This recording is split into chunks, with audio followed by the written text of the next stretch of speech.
Hello friends, कैसे हो आप सब। तो आज हम बात करेंगे यूनिट नंबर 11 के बारे में, उन क्वेश्चंस के बारे में जो कि चैप्टर नंबर 11 से बन सकते हैं। तो यहाँ पे मुझे बस ये एक ही सवाल मिला है आपका, जिसके पूरी चांसेस होते हैं कि ये हर साल आए, क्योंकि देखो दिसंबर में भी आया है और जून 2023 सॉरी 2022 में भी आया है।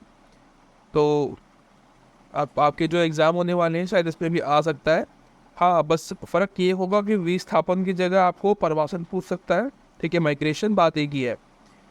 विस्थापन और विकास के बीच संबंध पूछ सकता है। ये जो कड़ी लिखा हुआ है ना, इसके अलावा यहाँ पर संबंध आ जाएगा लिख के। ठीक है, तो आपको संबंध बता देना है कौन कौन संबंध होते हैं। तो मैंने बताया है नीचे, कड़ी संबंध एक ही बात है, सब कुछ मैंने नीचे एक्सप्लेन किया है।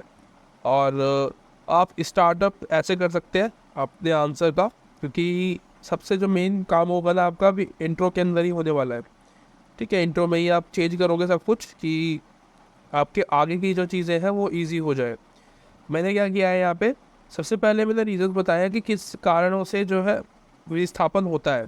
ठीक है, प्रवासन माइग्रेशन लोग करते हैं। तो दो कारण होते हैं, एक होता है पुश कारण। ठीक है, पुश यानी कि जब हम किसी को धक्का दे के आगे की तरफ फेंकते हैं ना, फिर जो दूर करते हैं तो उसको पुश कहते हैं। एक होता है पुल कारक, यानी कि जब हम खींचते हैं, ठीक है, यानी कि पुल अपनी तरफ खींचते हैं ना, तो उसको हम कहते हैं पुल कारक। सबसे पहले बात करते हैं पुश कारक की। तो पुश कारक जो है वो होता है गरीबी। अगर किसी क्षेत्र में गरीबी ज़्यादा है तो आपको वो पुश करेगी, वहाँ से भगाने की कोशिश करेंगे उस क्षेत्र से जहाँ पे गरीबी है। डेफिनेटली ऐसा होगा कि यार यहाँ पे तो बहुत ज़्यादा दिक्कतें हैं और चलो कहीं और चलते हैं, गरीबी को थोड़ी कम करने की कोशिश करोगे आप डेफिनेटली। और यहाँ पे उत्पादन कम होता है, यहाँ पे यानी कंपनियाँ कम होंगी, आपको रोज़गार नहीं मिलेगा, है ना, फिर आप बेरोज़गार रहेंगे।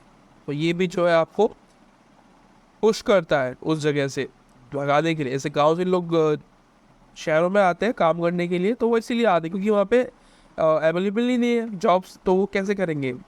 ठीक है, और प्राकृतिक आबादी सॉरी प्राकृतिक आपदा जो होती है उसके बारे में बात करें तो वो भी आती रहती है। उसकी वजह से भी लोग जो है शायद वहाँ से ज़्यादा पसंद करेंगे, पुश कारक वो बन जाएगा एक।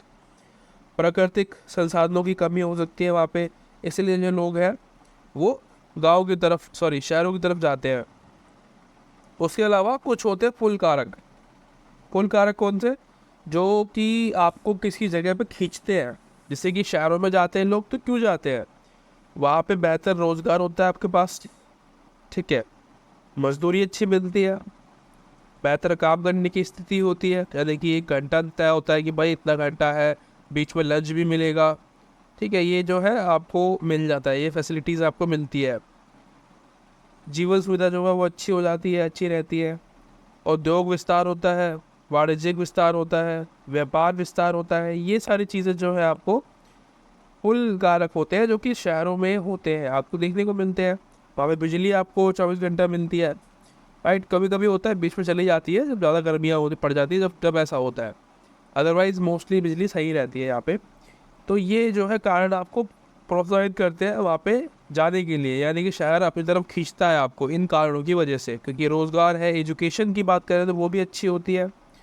ठीक है, शहरों से तो बहुत गाँव से तो बहुत अच्छी होती है शहरों में।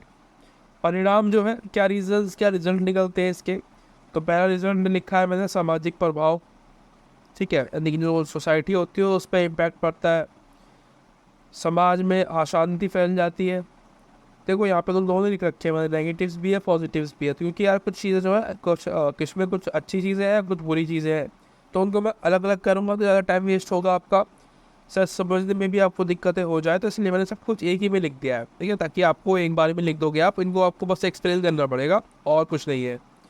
सामाजिक अशांति, सांस्कृतिक क्षति सॉरी और सांस्कृतिक क्षति होती है, यानी कि जो हमारी कल्चर होता है वो ख़राब हो सकता है। पहचान को संकट हो सकता है। ठीक है, और उसके अलावा आर्थिक प्रभाव पड़ते हैं, हमारे श्रम शक्ति की कमी हो जाती है उस क्षेत्र में जहाँ से वो लोग भाग के आते हैं। ठीक है, यानी कि गांव से आ रहे हैं ना लोग शहरों में, तो गांव की जो श्रम शक्ति है वो कम हो जाएगी। वहाँ पर जो पुरुष है जो काम कर देते वो तो वहाँ से चले गए, वो तो है ही नहीं, महिला ही बचती है वहाँ पे बस। थोक को नुकसान पहुंचता है, यानी कि जो मार्केट होती है वो भी थोड़ी बहुत डगमगा जाती है उस क्षेत्र की, आर्थिक क्षति हो जाती है। ये सारे रीज़न जो है आर्थिक कारण हो सकते हैं। उसके बाद एक होता है पर्यावरणीय प्रभाव, इसमें वनों की कटाई होती है, प्रदूषण में वृद्धि होती है, प्राकृतिक पदार्थों पर दबाव पड़ता है। ये कब होता है? जब आप शहरों में जाते हो तो शहरों की जो है जो इन्वायरमेंट होता है वो ख़राब हो जाता है, ठीक है। वहाँ पे जंगल काटने पड़ते हैं क्योंकि इन लोगों को घर देना रहने के लिए, ठीक है। बड़े बड़े हाउस बना दिए, बिल्डिंग्स खड़ी करनी ताकि लोग वहाँ पे रह सके, और जिसकी वजह से पोल्यूशन फैलता है क्योंकि लोग ज़्यादा होंगे तो वहाँ पे गाड़ी ज़्यादा चलेंगी, उसकी वजह से पोल्यूशन होगा, काम ज़्यादा होगा, और जो प्राकृतिक पदार्थ है उन पर भी दबाव पड़ जाता है। और उसके अलावा वैज्ञानिक विस्थापन मतलब जब कोई नई तकनीक पुरानी तकनीक की जगह ले लेती है तो उसको हम विस्थापन कहते हैं, ठीक है। वैज्ञानिक विस्थापन होता है, यानी कि जो पहले साइंस थी वो अब बदल जाती है, ठीक है, पुरानी साइंस की जगह ले लेती है। जैसे कि जो नई साइंस होती है वो पुरानी साइंस की जगह लेके उसको ख़त्म कर देती है। तो ऐसा ही होता है, जो पहले के सिद्धांत होते हैं ना उनको नए वाले सिद्धांत ख़त्म कर देते हैं क्योंकि उनके तो ज़्यादा परफेक्टली चीज़ों को एक्सप्लेन किया गया होता है और वो ज़्यादा एक्यूरेट होते हैं पहले के मुकाबले। तो बस इसीलिए तो ये है आज का आपका टॉपिक। आशा करता हूँ वीडियो आपको अच्छी लगी होगी, और अगर नहीं लगी है या अच्छी लगी है तो आप मुझे कमेंट करके बताना कमेंट बॉक्स में।